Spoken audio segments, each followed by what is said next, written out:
Hello YouTube and welcome to the channel. Now in today's video we're going to be looking at this. It's the new Wltoys 124017 brushless buggy. It's not this version like the Desert Racer, it's the buggy looking version. These are on Banggood at the moment for about 110 quid, which is about $147.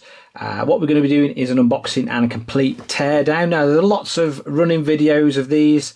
But what we're going to do today is we're going to strip it, do a nuts and bolts strip down, and see what you actually get. See what's involved in the new brushless versions.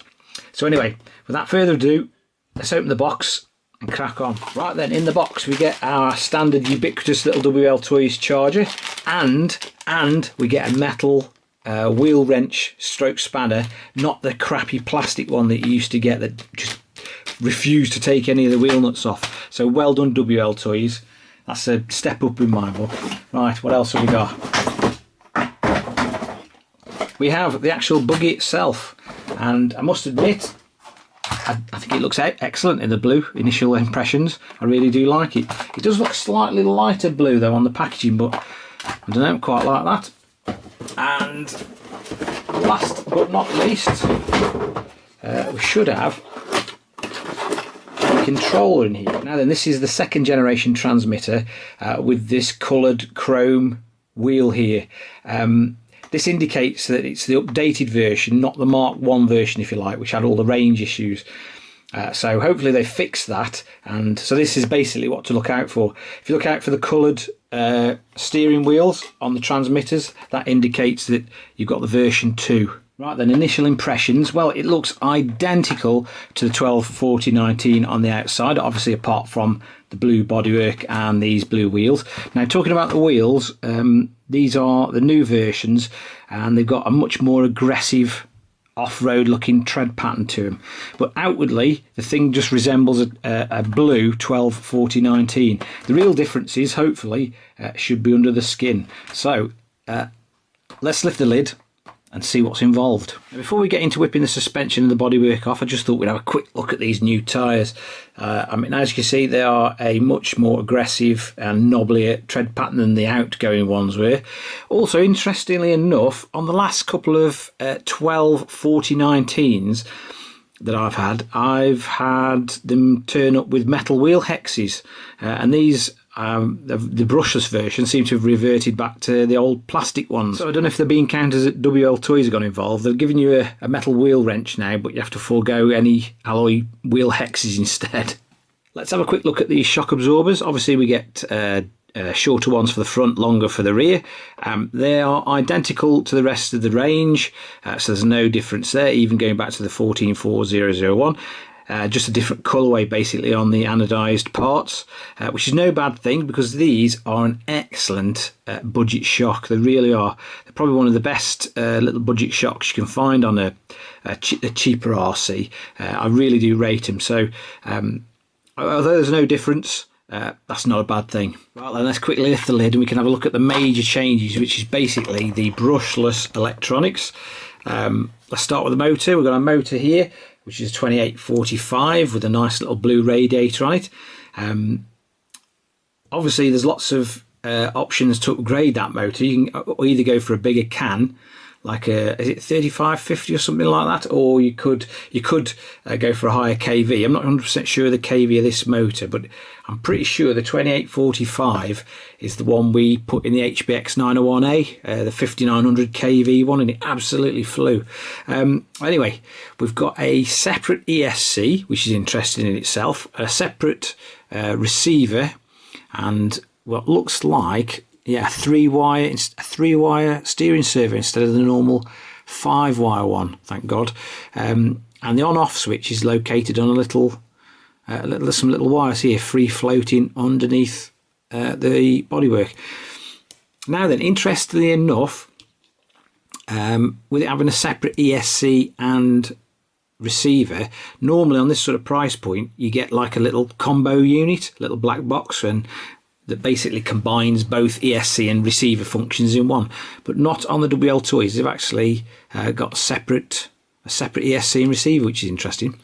Right, I'll tell you what we'll do now. We will start taking some more of this suspension and transmission apart to see if there are any differences there. Right, the steering and suspension wise, pretty much standard fare. Things like wishbones are identical, shock towers are the same. We've got the same adjustable tie rods on the steering and suspension, which is no bad thing because it is fully adjustable after all. And this is the trouble really, because the 14400 was such a good buggy really to begin with. So there really isn't any point in changing any of this. Steering hubs and rear hubs, they're the same, although I've noticed on some of the later Wltoys variants that use this platform, they're actually metal. They're actually bringing in some metal ones. Whether they're any better than the plastic, I don't know. Drive shafts, of course, are all metal and they are exactly the same. Again, no bad thing. One difference I have noticed is the way that these wishbones are actually affixed to the diff housings. On the old version, there was just a pin that went through, and the pin basically sat in these little alloy brackets, if you like, and sat inside these rubber grommets. But on this version, there's actually a pin that goes all the way through. I don't know if you can see the holes there. There's a pin that actually goes all the way through these rubber grommets and sort of mechanically screws this little shaft between the two sets of brackets. So that's one major difference I've noticed. Apart from that, it's pretty much all sort of 14400 fare, which again is no bad thing. Well, the transmission itself is pretty much the same as 124019 and very similar to the rest of that sort of lineage of buggies, if you like. The diffs are all metal. We've just got a little plastic diff housing that all metal diff gears are contained within, which is no bad thing. These are strong little units, these are. You don't very often get them going wrong. Our central reduction gear and drive shaft is the same as 124019, even down to its purple colour. Servo saver is exactly the same as the rest of the buggies in the range. Anyway, what we're going to do now is remove the motor, the ESC and the electronics, and we'll have a bit more of a detailed look at those. Right then, let's have a quick look at the electronics. We'll start with the transmitter. Pretty much standard fare with the controller here. I'm now a big fan of these controllers, I must admit, by Wltoys. They just feel nice in your hand, not too light, not too heavy. They feel quite solid. Obviously this is the one we're after because it's got the blue steering wheel, which denotes the upgraded range and electronics. So yes, I really do rate this transmitter. The receiver, now to my eyes that looks like an unbadged Flysky unit. I don't know if normally you'd have the little sticker there for it, but it does look like a little Flysky receiver, which is no bad thing because they've got excellent range, I must admit. Let's have a quick look at the ESC. Now it's a little 60 amp unit, pretty standard fare to be honest. Little Dean's connector on there, on off switch, etc. It's got a little fan on the top. This fan is quite noisy, but it's doing its job, so can only be a good thing. Motor, we've got, now it actually does say on it 2845 4300 kV. So again, if you wanted to at some future point, you could sort of stick a larger kV motor in it, no problem at all. Interestingly enough, this is one of the ways that Wltoys got around the cogging issue. It was to basically fit a smaller 19-tooth motor pinion. The original one on the brushed version is like 27 tooth, so they got around the cogging by fitting a smaller pinion. Also, I've noticed on the motor mount, there's actually 6 holes drilled in this one, whereas I'm pretty sure on the standard one there might be 2 or possibly just 4. So there might be some more adjustment with regards to what pinion you can use on this thing. Don't quote me on it, I'm not 100% sure, but there's a few more holes in this mount than there normally is on the standard brushed version. Also, I did notice while I was taking the thing apart that a lot of these screws, which normally are an absolute pig to get out because of the glue that they use, actually came out fairly straightforwardly.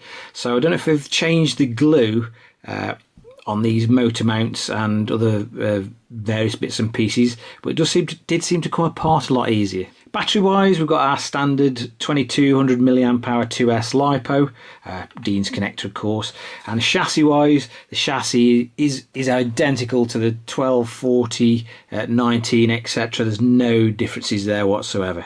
Right then, it's pretty much stripped down to its constituent parts. Another Wltoys warranty voided, live on YouTube.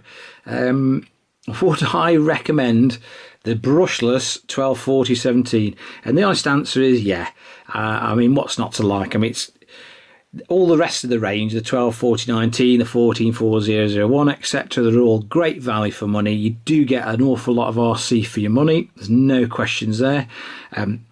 This one, with regards to the price, is pretty much the same as the 1240-19, so it's a no-brainer really. Now they've put all the problems with the first generation right. I mean, hats off to Wltoys. Okay, the first version of this was a bit crap. You know, it has some obvious issues with it, but they have made inroads to improve it, and they have changed various bits and pieces, and now you've got a decent RC on your hands. And there's no denying it, they are value for money. So once again, would I recommend this RC? Absolutely yes. There will of course be some affiliate links in the description below to Banggood, where I purchased this from. If you want to do the channel a massive favour, use one of those links, go and have a look round. It really does make a massive difference to the channel. It does help with making content as well for you guys. If you found this video of some use and interest, please give it a big thumbs up, and if you're feeling that way inclined, hit that subscribe button for more similar future content. Once again, thanks for watching guys, and I'll catch you again soon.